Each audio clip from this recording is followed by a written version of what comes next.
ધારાસભ્ય ગુલાબશંકરભાઈ ધોળકિયાની જન્મ જયંતિ છે। એ જ રીતે નાગર જ્ઞાતિના પૂર્વ પ્રમુખ પરિમલભાઈ ધોળકિયા એ બંનેની જન્મ જયંતિ છે। તો સૌથી પ્રથમ બંનેને નતમસ્તકે શ્રદ્ધાંજલિ।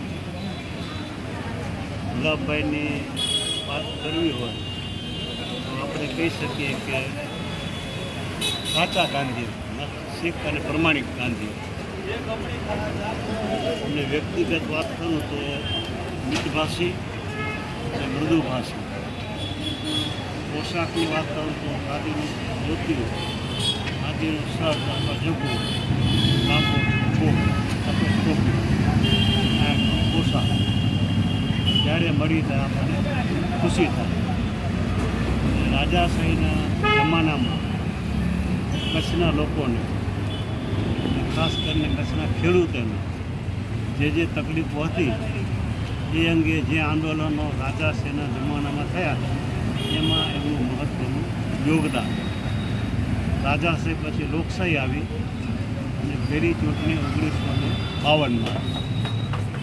1952માં કચ્છમાં લોકસભાની 2 બેઠક હતી, એક પૂર્વ કચ્છ, બીજી પશ્ચિમ કચ્છ।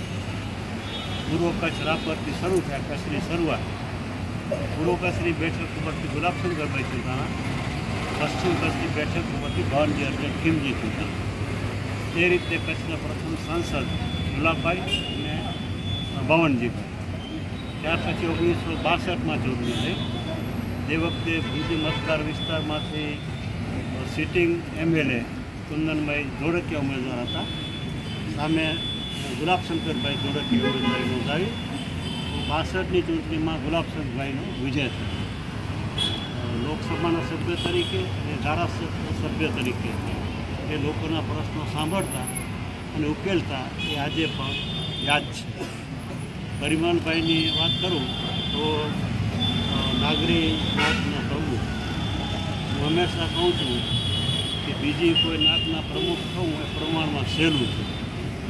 નોણાની નાતના પ્રમુખ થવું હોય તો વાંધો નહીં કે અમે એક તો દરિયાલાલ જયંતિ હોય તારે થોડી ચિંતા કરી, ને જલારામ જયંતિ હોય તારે ચિંતા કરી, એક આવજો દર્શન કરો તો દર્શન કરી આવે, યાત્રામાં જોડાય એમાં જોડાઈ જઈએ, અને સાંજે પ્રસાદ એમાં જોડાઈ જઈએ, બહુ જાજીમાં ઉડા ન ઉતરી।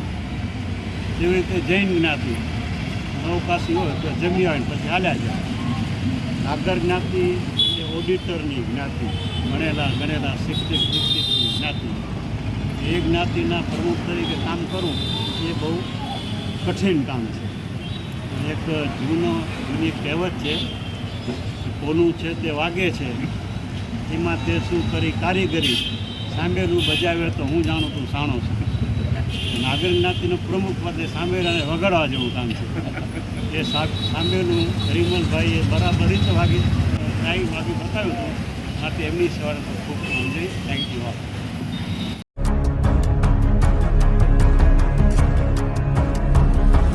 કચ્છના પ્રથમ સાંસદ સ્વર્ગીય ગુલાબશંકરભાઈ ધોળકિયા અને નાગર જ્ઞાતિના પૂર્વ સ્વર્ગીય પરિમલભાઈ ધોળકિયાના જન્મજયંતિ વંદના સાથે સન્માન ઇનામ વિતરણ કાર્યક્રમ યોજાયો। ભુજના હાટકેશ સેવા મંડળ, અંબિકા મહિલા મંડળ અને ગાંધી જીવન કેન્દ્ર તથા સંસ્કૃત ગીતાજી કેન્દ્ર દ્વારા કચ્છના પ્રથમ સાંસદ સ્વર્ગીય ગુલાબશંકરભાઈ ધોળકિયા અને નાગર જ્ઞાતિના પ્રમુખ સ્વર્ગીય પરિમલભાઈ ધોળકિયાની જન્મ જયંતિએ વંદના કાર્યક્રમ કચ્છના સિનિયર ધારાશાસ્ત્રીના અધ્યક્ષ શંકરભાઈ સચદે સ્થાને યોજાયો। પ્રારંભમાં પ્રમુખ શ્રી જયશ્રીબેન હાથીએ સૌને આવકાર આપેલ, જ્યારે પરિચય આપેલ। આ પ્રસંગે સર્વની પ્રતિમાને હારારોપણ અને વંદના કરી માજી હોમગાર્ડ સભ્ય અને 1971માં શ્રેષ્ઠ કામગીરી કરનાર નારાયણજીભાઈ રાઠોડ તેમજ નિવૃત્તિ માહિતી ખાતાના કર્મચારી વિનોદભાઈ ગોરનું શ્રેષ્ઠ વ્યક્તિ તરીકે સન્માન કરવામાં આવ્યું। તો જિલ્લામાં સંસ્કૃત પ્રજ્ઞામાં પ્રથમ આવેલ કાવ્ય ચિરાગભાઈ ભટ્ટનું વિશેષ સન્માન ભારિત અને સંસ્કૃત પદવી અપાઈ। જ્યારે બાળકોને ઇનામ આપવામાં આવ્યા, જે ઇનામ હાટકેશ સેવા મંડળ અને હિરેનભાઈ સચદે તરફથી આપવામાં આવ્યા। કાર્યક્રમનું સંચાલન વિભાકર અંતાણીએ કરેલ, જ્યારે આભાર વિધિ વારીસ પટનીએ કરેલ। આ પ્રસંગે જીતેન્દ્રભાઈ છાયા, અક્ષયભાઈ અંતાણી, શીતલબેન ગોળ દ્વારા વ્યવસ્થા સંભાળવામાં આવી। આ પ્રસંગે ચંદ્રવંદનભાઈ પટણી પરિવાર હાજર રહ્યો હતો। કચ્છના પૂર્વ સાંસદ અને ભુજ મતદાર વિભાગના પૂર્વ ધારાસભ્ય શ્રી ગુલાબશંકરભાઈ અમૃતલાલ ધોળકિયા એમની આજે જન્મ જયંતિ હતી. સાથે સાથે ભુજ નાગર જ્ઞાતિના પૂર્વ પ્રમુખ દિવંગત પરિમલભાઈ ધોળકિયા એમની પણ આજે જન્મ જયંતિ હતી. તો બંને નિમિત્તે જુદા જુદા કાર્યક્રમોનું આયોજન કરવામાં આવ્યું હતું. ગુલાબશંકરભાઈની વાત કરું તો સને 1952માં લોકસભાની પ્રથમ ચૂંટણી થઈ. તે વખતે કચ્છની લોકસભાની 2 બેઠકો હતી. પૂર્વ કચ્છ રાપરથી શરૂ થઈને અંજાર, પશ્ચિમ કચ્છ ભુજથી માંડવી, મુંદ્રા, નખત્રાણા, અબડાસા, લખપત. તો પૂર્વ કચ્છમાંથી ગુલાબશંકરભાઈ ધોળકિયાએ ઉમેદવારી નોંધાવી હતી. પશ્ચિમ કચ્છમાંથી ભવાનજીભાઈ અર્જણ ખીમજી ઉમેદવારી નોંધાવી હતી. બંને કોંગ્રેસ પક્ષના ઉમેદવારો હતા અને બંને વિજય મેળવ્યો હતો. એટલે આમ ગુલાબશંકરભાઈ ઇનાવે કચ્છના લોકસભાના પ્રથમ સાંસદ આપણે કહી શકીએ. 1962ની ભુજ વિધાનસભાની ચૂંટણીમાં કોંગ્રેસ પક્ષ તરફથી વિસર્જિત ધારાસભાના સભ્ય કુંદનલાલભાઈ ધોળકિયા હતા અને સામે ગુલાબશંકરભાઈએ ઉમેદવારી નોંધાવી હતી.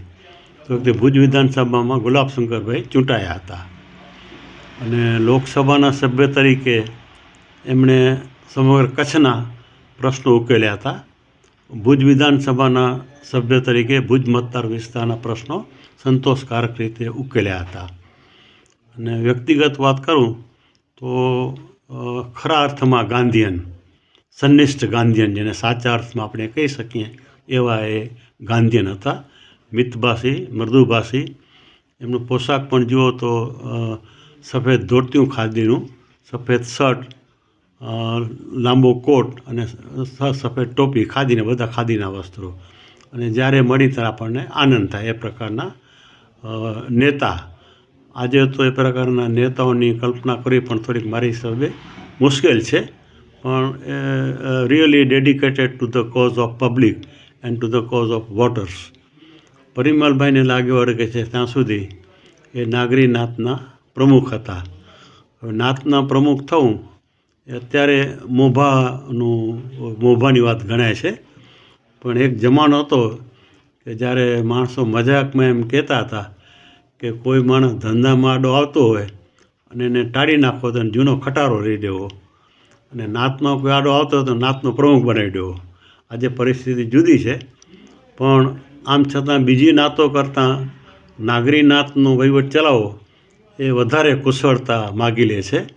કારણ કે બધા જ શિક્ષિત દીક્ષિત, બધા જ બધું જાણતા હોય એવી નાતના પ્રમુખ તરીકે એમણે એમના ટેન્યુર દરમિયાન બહુ સારી કામગીરી બજાવી હતી. હાટકેશ જન એમનું મુખપત્ર, એના તંત્રી તરીકે પણ ફરજ બજાવતા હતા. અને તંત્રી તરીકેનું કામ તમે જાણો છો કે બધા આર્ટિકલ્સ કલેક્ટ કરવા, જોવા, પ્રૂફ જોવું, છપાવવા, ડિસ્ટ્રીબ્યુટ કરવું, એ બધું મોટે ભાગે એકલે હાથે કરતા હતા.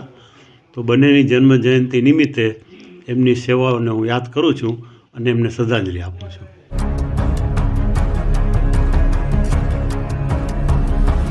આવી તાજી અને વિશ્વસનીય ખબર માટે આજે જ અમારી ચેનલને સબસ્ક્રાઇબ કરો. Editor Tejas Varma, JNT news Bhuj.